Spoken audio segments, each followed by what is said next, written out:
ఏ ఎమ్మెల్యేలైనా ఏ మంత్రులైనా ఎవ్వరు హైదరాబాద్ లో కనిపించద్దు. అందరు ఊళ్ళలోకి పోండ్రి. చెరువుల్నే టెంట్ వేసుకొని దాని కింద మంచం వేసుకొని పండాలే. ఇగో గివి ఎవలి మాటలు ఎరకైంది కదా. మన కేసీఆర్ సార్ మాటలే. మరి అందరినీ షెర్ల పండుండ్రని ముఖ్యమంత్రి సార్ నీడకుంటాడా? అందుకే ఆదివారం నాడు అన్ని పనులను పక్కన పెట్టి షెర్ల మట్టి పనికి దిగిండు.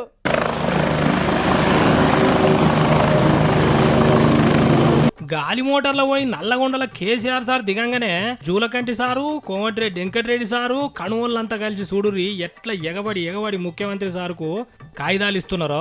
ఇక ఊరు షేర్ల చూడుర్రి ముఖ్యమంత్రి సారు మట్టి పనికి వస్తున్నాడని ఎట్లా ఆటలాడి పాటలు పాడి ఎగురుతున్నారో. అబ్బా చూడుర్రి మొత్తం జాతర లెక్కనే అవుతున్నది కదా. అగ్గో కేసీఆర్ సార్ రానే వచ్చిండు. ఆహా సారు ఎడ్ల బండి ఎక్కితే చూడుర్రి పాత సినిమాలల్లా హీరో కృష్ణ లెక్కనే కొడతలేడు.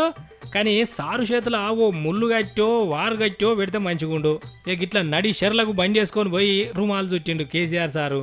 ఇక ఇట్లా చెరువుకు మొక్కి గడ్డ పరవ అట్టిండిగా.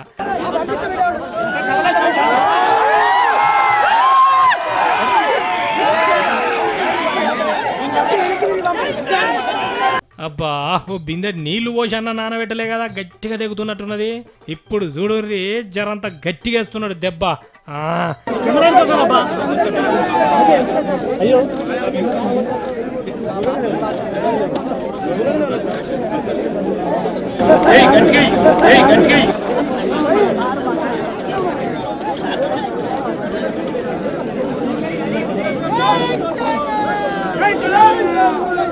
ఇక అయిపోగానే పక్కకు వజేసిండు గడ్డపారను. ఇక చూడుర్రి గులాబీ తట్టల మట్టి ఎత్తి ట్రాక్టర్ల పోసి పనులు సురువు చేసిండు.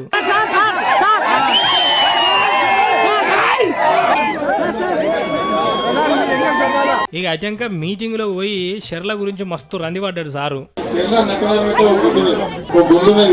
ఇప్పుడు కనబడతలేదు గుండు. ఆ గుండు ఎంత పెద్దగా ఉండేదంటే చుట్టుపక్కల పశువులు కాసే పిల్లలు వానచంద్రులు పడితే దాని కింద పోయి తలదాస్తుంది. ఆ పూడిక గంత పొడిగా వచ్చింది. ఆ గుండు మొత్తం మునిగిపోయింది. అంటే మన చెల్లెలో ఉన్న గుండు గుట్టలు కూడా మునిగి చివరికి మనకు సమైక్య పాలనలో మనకు గుండు కొట్టింది తప్ప ఏం రాలే. ఉన్నాయి నాశనం అయిపోయింది.